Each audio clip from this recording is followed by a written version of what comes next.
All right, boys and girls, welcome back to Math with Ms. Stevenson. We're going to do lesson 10.3 today, talking about the different kinds of lines.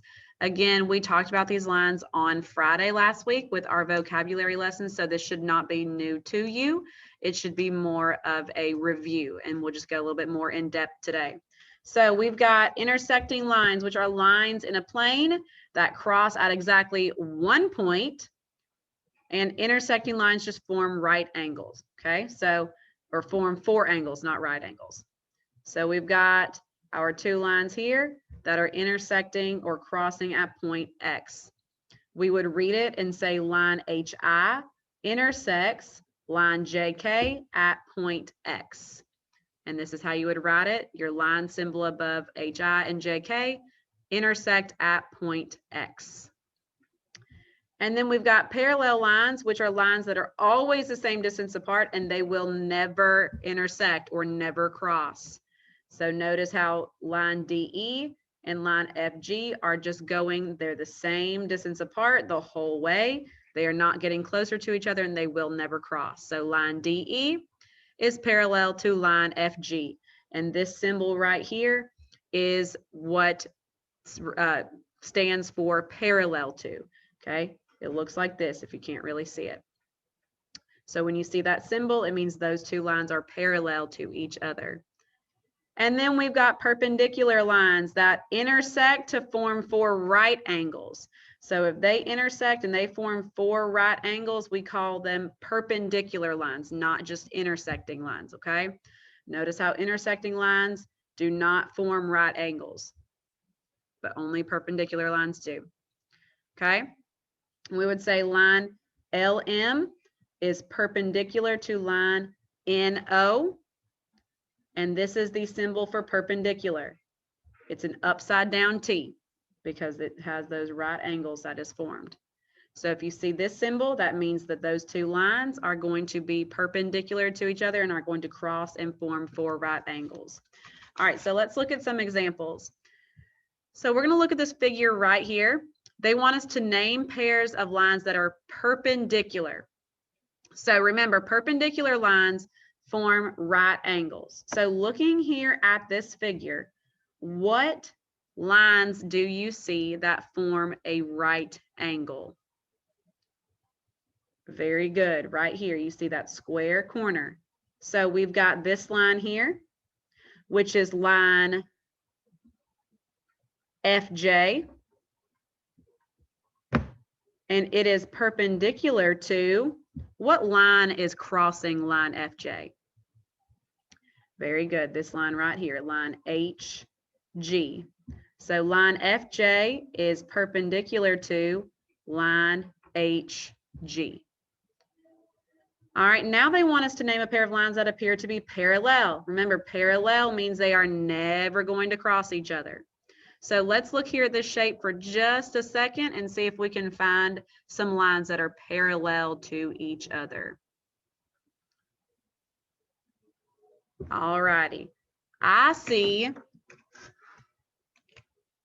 these two lines right here that appear to be parallel to each other.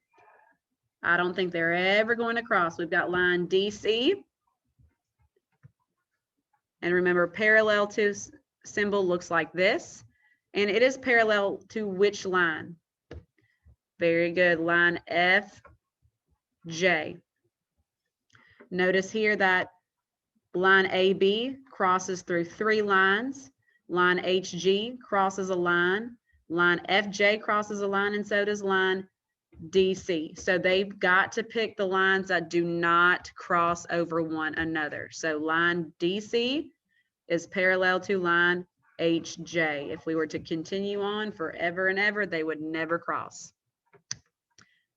Alrighty, now they want us to draw and label some of the figures described. Well, it's very important that we know what all these symbols mean, because if we don't know what the symbols mean, we are not going to draw the right type of figure. So for number 6, we've got RS and TU. This symbol right here, what symbol is that? Very good, a line segment. So line segment RS and line segment TU are, what does this symbol stand for? parallel. Very good. So I'm going to draw my line segment, RS, RS, and my line segment, TU, and they are going to be parallel to each other. Very good. All right, then we've got KL and KM. What symbol is this? What symbol is that? One endpoint and then it goes on forever in the other direction. Very good, that is a ray.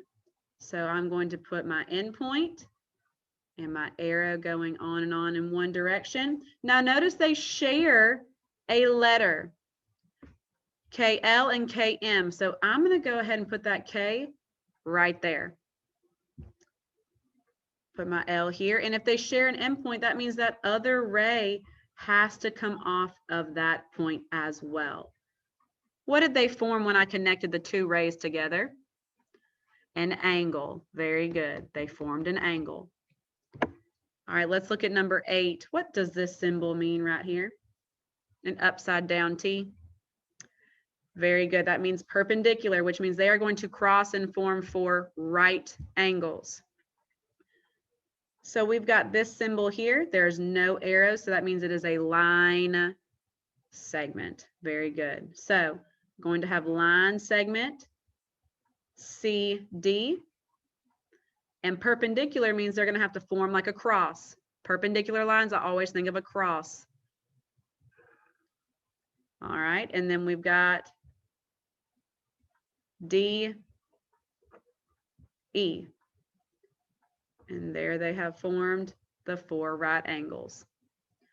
Very good. All righty, we're going to skip down here to number 10. If we have got line ST, notice the arrows on top of this figure, line ST intersecting line UV at point X. Intersecting means they are going to form right angles or not form right angles. Very good. They are not going to form right angles. So I'm going to go ahead and draw my line ST. Make sure you put the arrows on it so that we know it's a line and not a line segment. And then I'm going to draw line UV. And I'm going to make sure that the point where they intersect or cross is also labeled. All righty, boys and girls, that is it for today. Remember, we've got parallel, intersecting, and perpendicular.